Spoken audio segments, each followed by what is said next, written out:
We depend on land for our survival, yet we treat it like dirt. Unsustainable farming is eroding soil 100 times faster than natural process can restore them. And up to 40% of our planet's land is now degraded, imperiling food production, threatening biodiversity, and compounding the climate crisis. This hits women and girls the hardest. They suffer disproportionately from the lack of food, water scarcity, and forced migration that result from our mistreatment of land. Yet, they have the least control. In many countries, laws and practices block women and girls from owning land. But where they do, they restore and protect it, increasing productivity, building resilience to drought, and investing in health, education, and nutrition. Equal land rights both protect land and advance gender equality. That is why this Desertification and Drought Day puts the focus on her land, her rights. I urge all governments to eliminate legal barriers to women owning land and to involve them in policy making. Support women and girls to play their part in protecting our most precious resource, and together, let's stop land degradation by 2030. Thank you.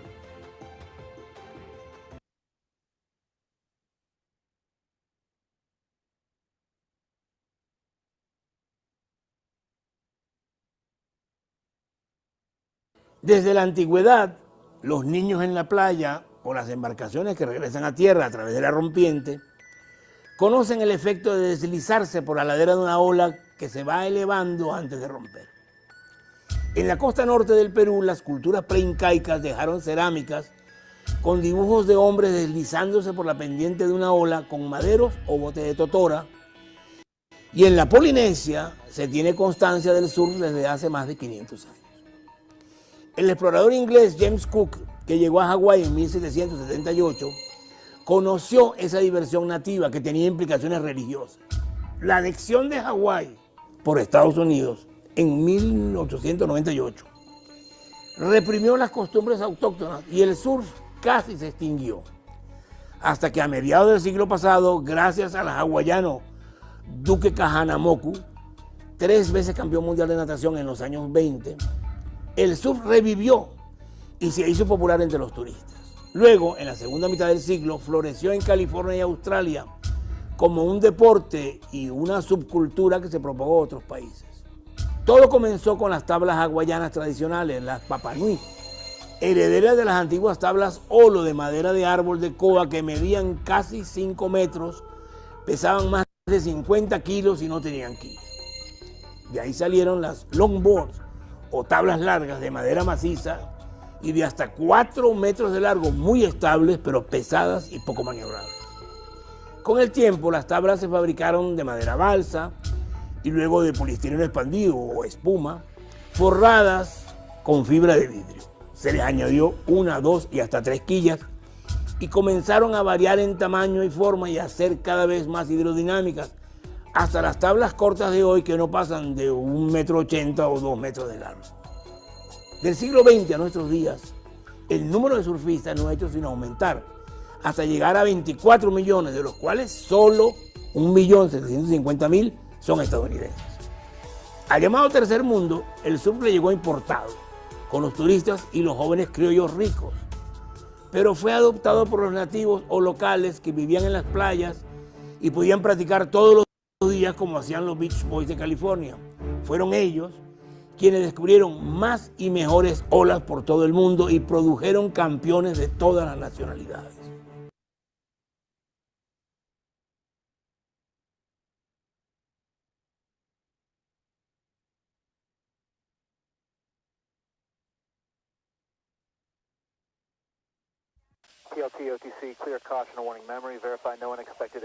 Amigos de Micro Aeroespacial, ¿cómo están? En 1982, con el fin de relacionar zonas rurales y urbanas en México, el gobierno mexicano, a través de la Secretaría de Comunicaciones y Transportes, tomó la decisión de adquirir su primer sistema de satélites. Fue así como se hizo el sistema Morelos, compuesto por los satélites Morelos 1 y 2 y un centro de control satelital que se ubicó en Ixtapalapa, en la Ciudad de México. Los dos satélites adquiridos eran de un modelo HS-376. Ambos poseían una forma cilíndrica con una longitud de 6.62 metros y un peso de 645 kilogramos en órbita geoestacionaria. Tuvo un costo de $92 millones, sin duda una gran inversión, pero llevaba a cabo un gran número de beneficios a corto, mediano y largo plazo.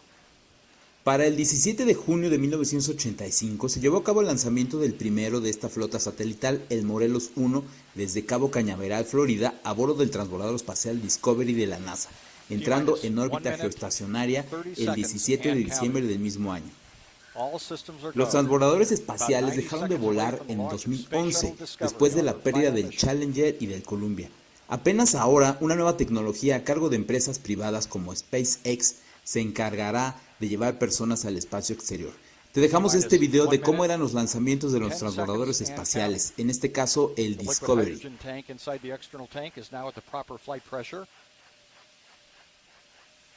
T-minus 1 minute and counting. The ground launch sequencer will verify that the three main engines are ready to start. The booster joint heaters are being deactivated at this time. T-minus 48 seconds and we're transferring to orbiter internal power. Discovery is now running on its 3 onboard fuel cells. Coming up on a go for auto sequence start at T-minus 31 seconds. CLS is go for auto sequence start. And we have a go for auto sequence start. Discovery's onboard computers have primary control of all the vehicle's critical functions. 20 seconds. The sound suppression water system has been activated, protecting Discovery and the launch pad from acoustical energy waves. Go for main engine start. We have main engine start. 2, 1. Booster ignition and the final liftoff of Discovery. A tribute to the dedication, hard work, and pride of America's space shuttle team. The shuttle has cleared the tower. This is Mission Control in Houston. The space shuttle now rolling over onto its back for the 8.5-minute ride into orbit. Discovery now making one last reach for the stars.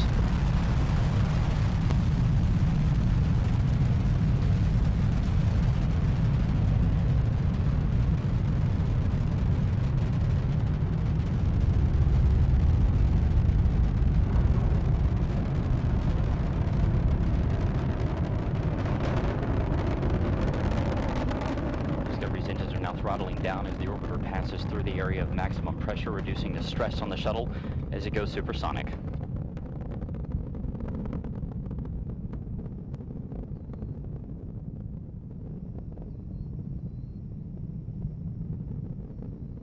Discovery Houston, you are go at throttle up.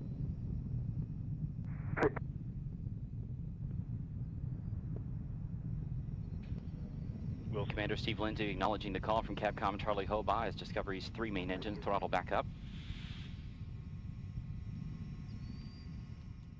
Lindsay is joined on the flight deck by pilot Eric Bowen, mission specialist Al Drew, and Nicole Stott.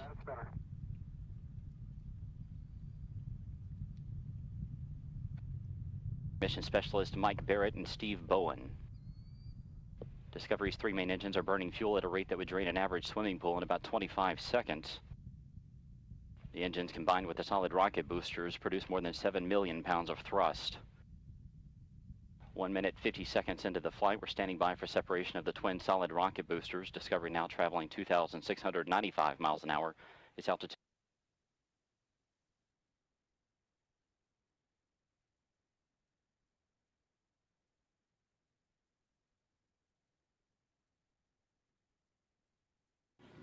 Manuel de Carreño.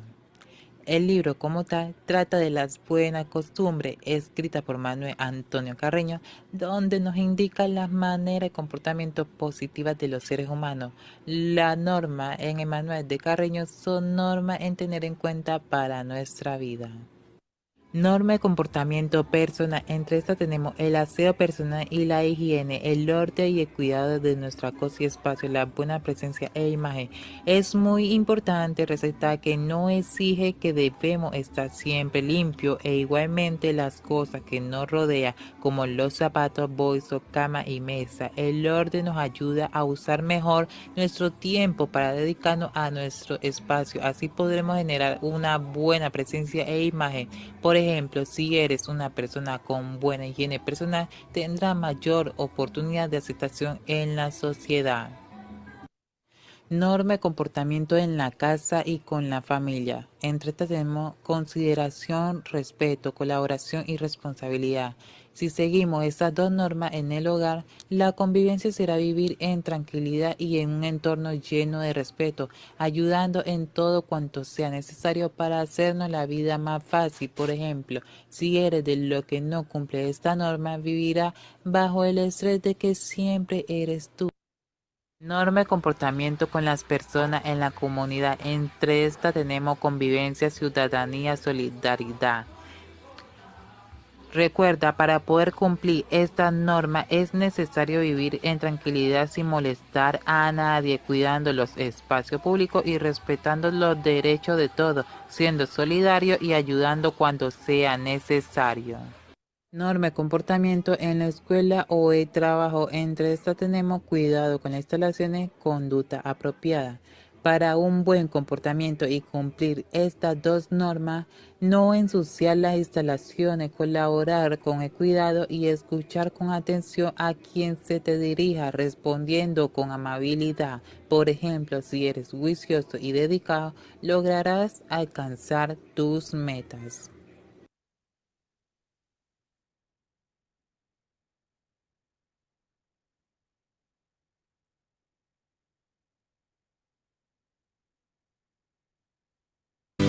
El Taj Mahal es poesía hecha arte, un canto al amor, una obra sublime que solo un alma enamorada sería capaz de ofrecer al mundo. Allí, justo sobre el pórtico de entrada, se pueden leer unos versos del Corán que describen el paraíso, que te dan una idea de lo que te vas a encontrar y de lo que vas a sentir, como palabras mágicas. Aquel portón de bronce nos descubrirá un palacio de perlas rodeado de jardines. Pero, ¿cómo se desenvuelve la misteriosa historia del Taj Mahal? Pues bueno, Shah Jahan conoció a su amada Arjumand en un bazar donde ésta vendía cristales. Admirado por su belleza, no fue capaz de dirigirle la palabra en un primer momento. Perseguidos por los ejércitos de su padre, el emperador, y por la culpa de esa relación, tras 2 esposas y 5 años desde aquel primer encuentro, se unieron en matrimonio. Arjumand pasó a ser conocida como Mumtaz Mahal, la elegida del palacio. El gran amor que sentían el uno por el otro era conocido por todos, una pareja enamorada que se desvivía, ella apoyándolo en sus campañas y él consintiéndola con todo tipo de regalos, desde las flores más hermosas a diamantes. En el momento en el que el emperador Jehangir falleció, fue el turno de Shah Jahan de ocupar el trono, pero nadie se esperaba el desenlace, pues solo 2 años más tarde, en 1630, ocurrió lo que nadie imaginaba. El recién emperador se encontraba en Burhanpur en una campaña militar, cuando le llegaron noticias de que su esposa estaba teniendo complicaciones en el 13º parto. Shah Jahan no se lo pensó 2 veces, y desesperado y con una angustia que le paraba el corazón, regresó al lado de su mujer para poder pasar sus últimos instantes junto a ella. Sostuvo su mano con delicadeza entre las suyas y pronunció el adiós más amargo de su vida. El emperador ya no volvió a ser el mismo. Se recluyó en el Fuerte Rojo en la orilla izquierda del río Yamuna, y allí pasó encerrado por su hijo los últimos años de su vida, abandonando el imperio en manos de sus sucesores, puesto que ya había gastado bastante dinero del reino en dicha construcción. Frente al fuerte visible desde todas las ventanas y al otro lado del río, mandó construir el más impresionante mausoleo que jamás ninguna mente humana hubiera podido concebir. Los mejores constructores, los mejores obreros, las mejores joyas e incluso las mejores piedras las cuales se tuvieron que transportar hasta la zona en los lomos de los elefantes.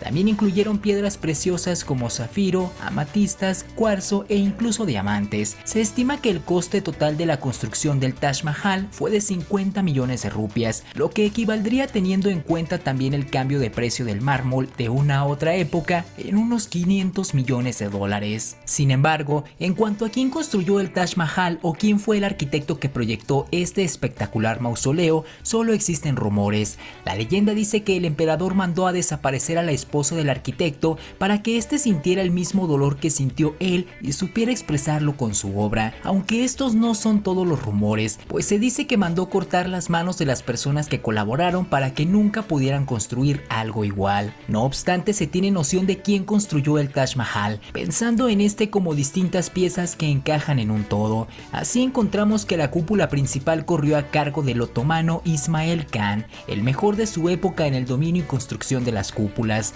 También se sabe que el palacio contó con mosaicos a cargo de artistas de Nueva Delhi, las esculturas por arquitectos del actual Uzbekistán y decenas de expertos en caligrafía de Siria y Persia. En total se contó con 37 principales artesanos que dirigieron el trabajo de los 20.000 hombres antes mencionados. Todo era poco para el lugar de reposo de su amada, incluso se desvió el Yamuna para que el Taj Mahal pudiera reflejarse en sus aguas, y allí, tras 2 décadas de construcción, en el 1648 fue enterrada su amada Mumtaz Mahal.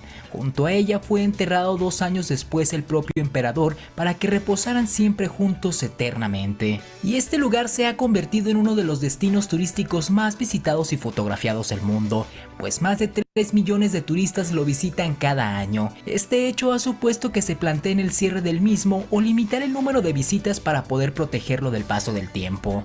¿Qué tal? ¿Conocían la trágica y romántica historia detrás de esta maravilla del mundo? Cuéntamelo en los comentarios.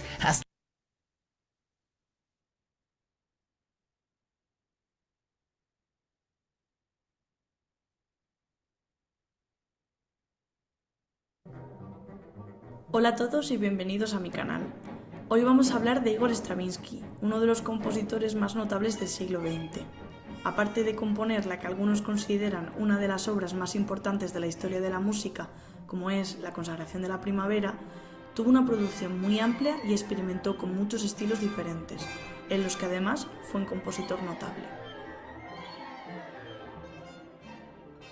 Igor Stravinsky nació en 1882, en la ciudad de Oranienbaum, actualmente conocida como Lomonosov, cerca de San Petersburgo.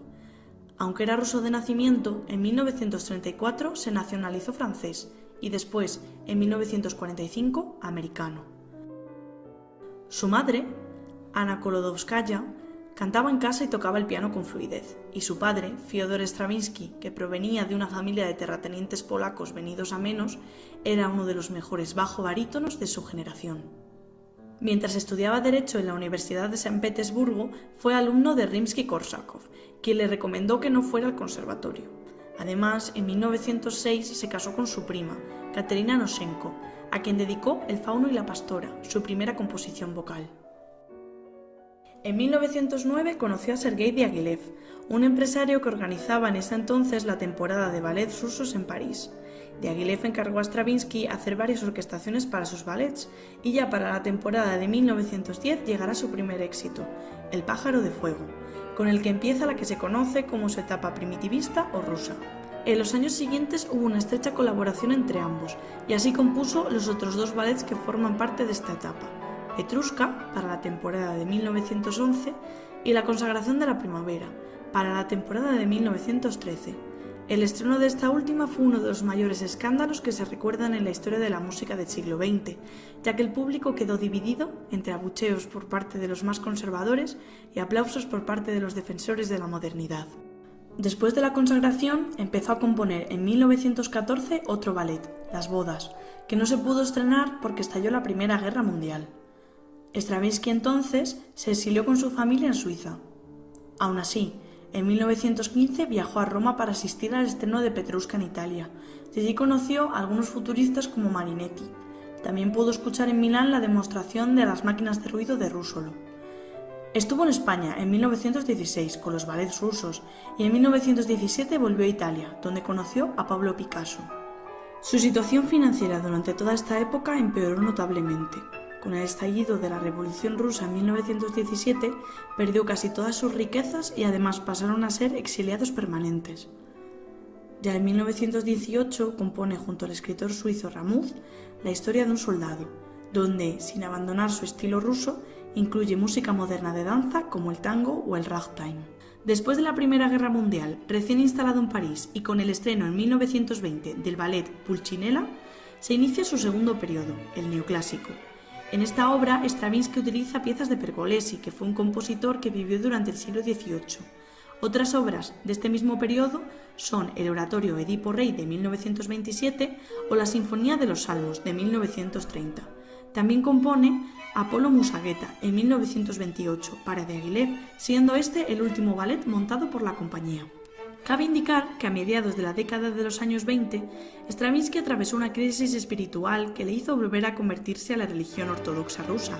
Además, conoció a la que se convertiría primero en su amante y después en su segunda esposa, Vera de Bosset, quien en esos momentos también estaba casada. En 1939 le invitaron a dar una serie de conferencias en la Universidad de Harvard. Luego reuniría las ideas desarrolladas a lo largo de todo el curso y publicaría su libro Poética musical. Este mismo año estalla en Europa la Segunda Guerra Mundial. Stravinsky decide quedarse en Estados Unidos. También en 1939 murió su mujer y al año siguiente llegó Vera de Europa y se casaron en Bedford, Massachusetts. Durante su época americana va a seguir componiendo obras importantes, como la Sinfonía en Do de 1940, la Sinfonía en 3 movimientos de 1945 o The Rijksprogress de 1951, estrenada en el Teatro La Fenice de Venecia y última obra de este periodo. A partir de mediados de siglo empezaría su última etapa, la serialista, corriente con la que entra en contacto a través de Robert Kraft, quien había sido alumno de Schoenberg y, aunque Stravinsky se había mostrado reacio a la teoría del dodecafonismo, empezó a interesarse por la música de Anton Webern. Su acercamiento al serialismo fue bastante gradual. En su obra de 1952, Cantata sobre 4 poemas ingleses de los siglos XV y XVI para coro y orquesta, utiliza ya algunos tratamientos seriales. Para 1955 plantea por primera vez series completas, en la obra Canticum Sacrum, y en 1957, una de sus últimas obras más emblemáticas, que es el ballet Eigon, supone ya una meditación en torno al número 12.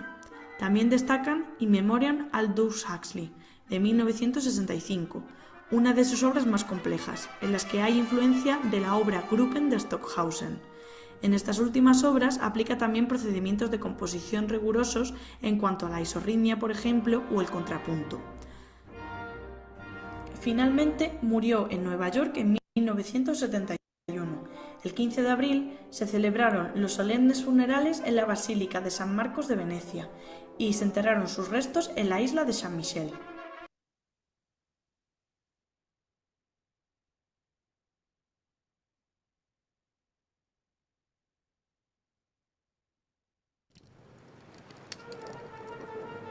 Su madre, excelente pianista, fue la que abrió la ruta musical a la inteligencia del niño, dando las lecciones elementales al que más tarde formaría con los más célebres compositores franceses. Amplió sus estudios con Halévy, Lesueur y Paër en el Conservatorio de París. La vida artística de Gounod presenta la particularidad de que lo mismo al principio que al fin de su brillante carrera fue un fervoroso compositor de música religiosa. Pero en los últimos años de su vida hubo un tiempo que se dedicó a la música profana, dando vida a óperas de imperecedera memoria, y volviendo después, ya casi al final del camino, a su música religiosa, cultivando con el mismo fervor de otros tiempos las flores espirituales que aromatizaron los primeros vuelos de su alma de artista. Tal vez quiso Gounod demostrar el dominio que ejercía sobre los distintos géneros, presentando insospechadamente la ópera Safo y otras, siguiendo Faust, que paseó su fama por todo el mundo, al igual que Romeo y Julieta, con un éxito hermano del de Faust. Continuó escribiendo varias óperas más, sobresaliendo las dos últimamente citadas, en las que se hizo admirar por la ternura sentimental del colorido que supo dar a su peculiar y delicado estilo. Robustecido su nombre de autor con tales éxitos, fundó en Londres la sociedad Gounod Square, en la que se celebraron resonantes conciertos, hasta que, entrado ya en la vejez, tornó a la faena que aureoló los comienzos de su carrera, enriqueciendo el repertorio de la música sacra. Dejó además escritas las composiciones siguientes: las 7 palabras en la cruz, varias misas, 2 Te Deum, Stabat Mater, Ave Verum y otras notables producciones religiosas, cantatas patrióticas, algunas obras para piano, un estudio crítico sobre Don Juan de Mozart, Les Chorales de Bach,